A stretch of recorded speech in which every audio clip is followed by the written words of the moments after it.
Welcome back, everyone. Today, we're doing things a little differently. We're diving deep into, well, how to write better body paragraphs. Sounds pretty basic, right? Exactly. We're taking an ESL lesson plan, and trust me, there's gold in these hills, even for seasoned communicators. It's amazing what we can learn from going back to the fundamentals. Think structure, persuasion, that kind of thing. We're even going to tackle transitions. You know, those things we all kind of struggle with sometimes. Oh yeah, transitions. They can be tricky, but this lesson plan actually uses a pretty clever analogy to break things down. The sandwich analogy. Okay, the sandwich analogy, love it. Intro and conclusion are like the bread, right? And the good stuff, the body paragraphs, that's the filling. Precisely. And just like a good sandwich needs that balance, so does our writing.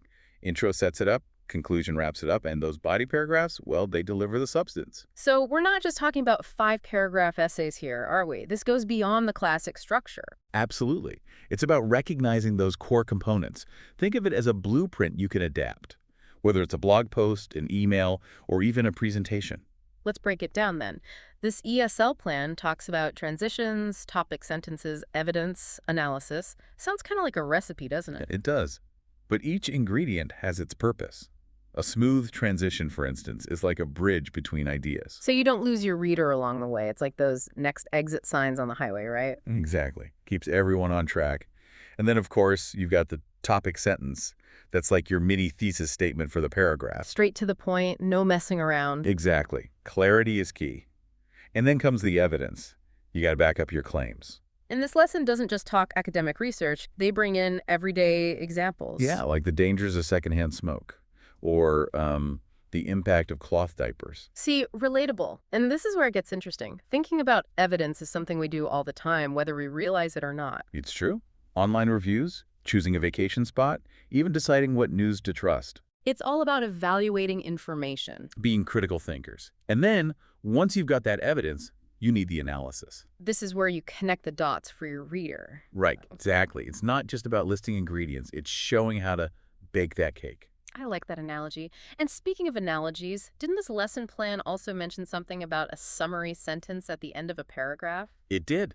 Totally optional, but can be helpful to reinforce your point, especially if the paragraph is on the longer side. Like tying a nice little bow on your argument, right? Perfect way to put it. And speaking of smooth segues, let's talk transitions in a bit more detail. Often overlooked, but so important for that polished feel. Absolutely.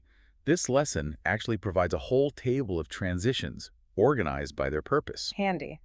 But let's think about how transitions work in everyday life. You know, outside of writing. Okay, I like where you're going with this. Imagine a tour guide at a museum. They wouldn't just jump from ancient artifacts to Renaissance paintings without some kind of link. Right. Nope. That's where transitions come in.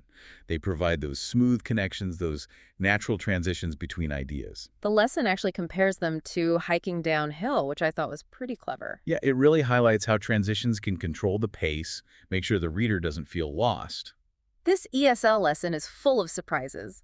Who knew grammar could be so fun? It's all about finding the right tools and techniques, I guess. And speaking of the right tool for the job, the lesson emphasizes that transitions aren't one size fits all. Oh, definitely. You've got transitions for adding information, showing contrast, giving examples, emphasizing points. Like a well-stocked toolbox? Precisely. And while the lesson plan gives a great starting point with that table of transitions, I really encourage everyone to explore it on their own. See those subtle differences in meaning and start using them more intentionally in your own writing. It Yes. really is. It's like you're mastering this new language of connections. And that brings us to evidence. We touched on it briefly before, but the lesson plan really goes into different types you can use. Because it's not just about random facts, right? You got to choose the right evidence for the point you're making. Like, building a case. You wouldn't use the same evidence for a parking ticket as you would for something more serious. Exactly. The lesson plan talks about facts, stats, quotes. You've got testimonials, real-life examples. Full arsenal. But you gotta know when to use which weapon. That's it. And it's interesting because the source, it goes beyond just listing these types. It talks about being careful about the source of your evidence. Right. Not everything you read online is true. Exactly. You got to think critically. Huh? Consider the source, any potential biases. Be like a detective. Examine everything carefully before you jump to conclusions. That's a great way to put it.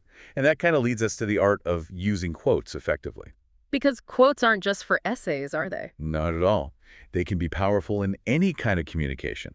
And this source, it makes a distinction between direct and indirect quotes. Which is important. Yeah.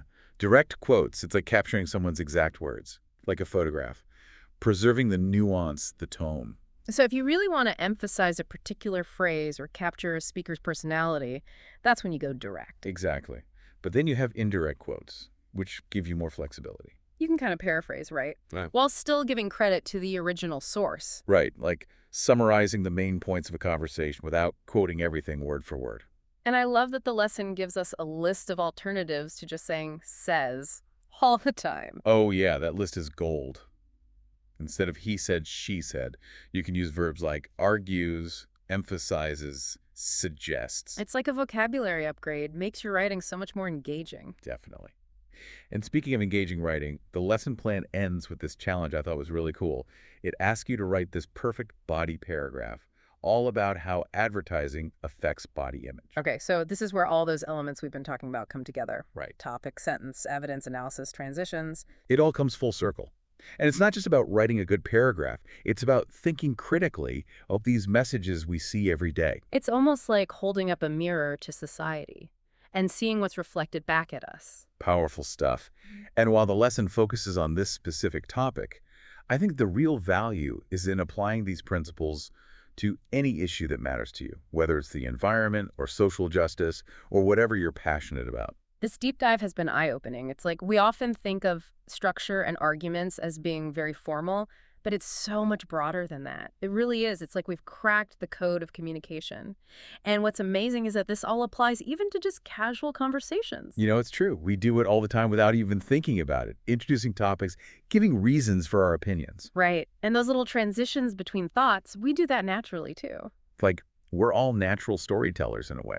We've got these beginnings, these middles, these ends. So even when we're not consciously thinking, okay, topic sentence here, transition there, it's all happening beneath the surface. Exactly.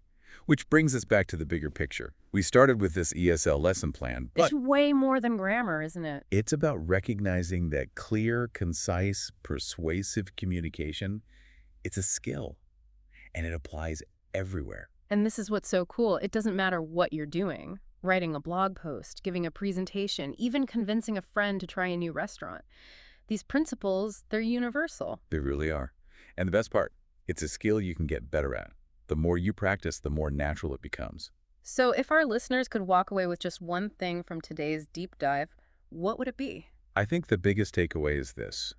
Every single piece of communication has a structure, whether it's a quick text or a formal speech. And once you understand that, you can make your ideas so much clearer. You can make your arguments stronger, make your voice heard. It's like having this toolkit for better communication. And even though our deep dive is ending here, don't let the exploration stop. Go back to that table of transitions. Experiment with them in your writing, your speaking. See what happens. Awesome advice. And thank you all for joining us today on this deep dive into the art of body paragraphs. Until next time, keep learning, keep exploring.